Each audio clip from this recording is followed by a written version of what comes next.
that will be canvassed. It's difficult to speculate. I think, in a sense, they've said the group right as one of their issues, and they've said they're ready to discuss the issue. So you can't indicate exactly which issues they will give in and what issues they will not give in. I think what will count in the final analysis will be how much we put our struggle forward to achieve what we want. I don't think we could say, look, this is what the government is ready to give in on. It's difficult to say that. Of course, this question, in a sense, also relates to what we do then in the struggle, like the 4 pillars. The MK question. Well, that's a complex question. It's not a simple question. Partly this is what I wanted to contribute on, slightly different than than the manner in which the question has been posed. I'd wanted to deal with the question of the criticisms that have come from some quarters in the country criticizing the ANC because it is discussing the obstacles with the government. And people are saying, this is selling out. And some people are saying the ANC did not consult us. Organizations. I'm not talking about our own people. I'm talking about people who are not our own, who have never consulted with us or wanted to consult with us on any other issue. Certainly they see the need for us to consult them. Now, I think, comrades, this is an important area, and it will come back to the questions raised.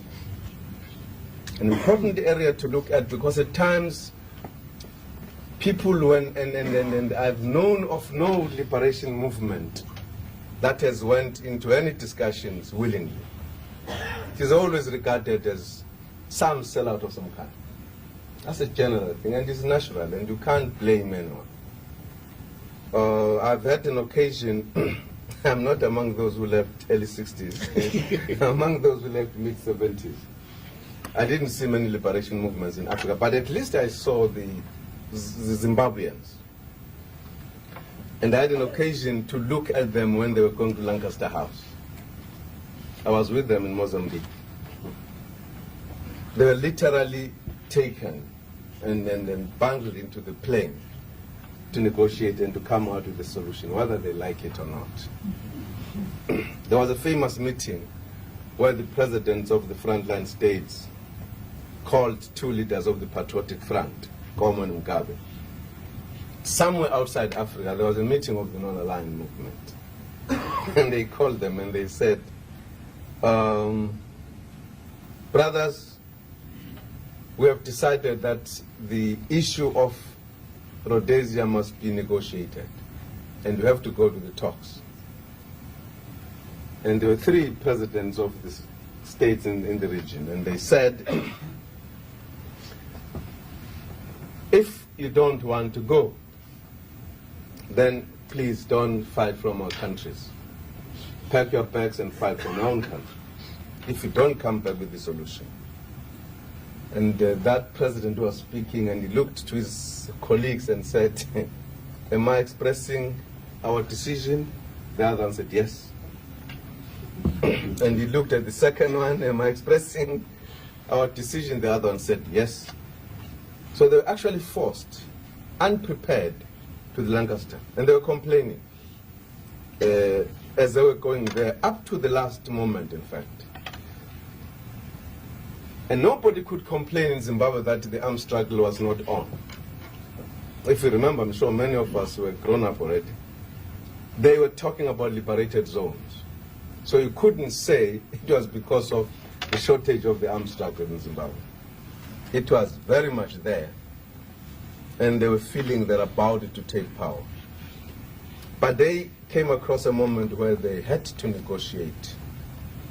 In fact, if you think seriously, hardly any struggle that has ended up with someone standing with his AK-47 on top of his former oppressor and saying, now I've defeated you. Many of them have ended up at the end of the day because of specific conditions that people had to come together and talk. Angola and Mozambique, the popular ones, they ended so because of the conditions in Portugal. So at some point in the struggle, this moment comes. Our 4 pillars, they could add more, we could subtract if you wanted to, are part of our efforts and methods to achieve our victory. And they were not all there at the beginning, and at the end there may be more than 4, they may not be all there at the end. It depends how the struggle moves. And I think it is important for us to take that point, and I'll come back to it, to the people who are critical at this point in time. We have, at a certain stage of our history, added these pillars. One of them that we added in 1960 was the arms struggle. Conditions had arisen that we had to fight. If certain conditions did not arise, we might perhaps not have declared the arms struggle like many African countries. Conditions came where we thought it was time that we declared the arms struggle. We added the arms struggle pillar. And because we were banned, we divided that pillar into 2. The underground, at the political level and at the military level. And by 1960, I think,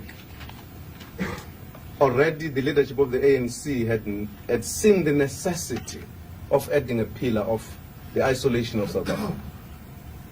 I think you will remember that Chief Luthuli was the first to call for disinvestment in 1959. By then, the ANC had seen the need to isolate South Africa. We have argued that case for many years. That's a pillar that came, in fact, at the point when the ANC leadership realized the conditions were changing in South Africa because the banning was coming. It was clear to some people that we were heading for that kind of situation. So these pillars have been added as we go along, as the conditions arise. And as we add them, they become part of our arsenal, they become part of our instruments to use in order to achieve victory. I think for these people have gone to prison, have gone to exile, have lost their lives in many ways. We have trained the MK to become an army, to effect our ideas and our decisions to overthrow the government.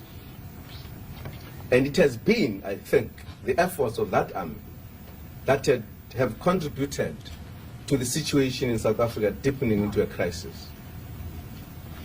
And the isolation of South Africa.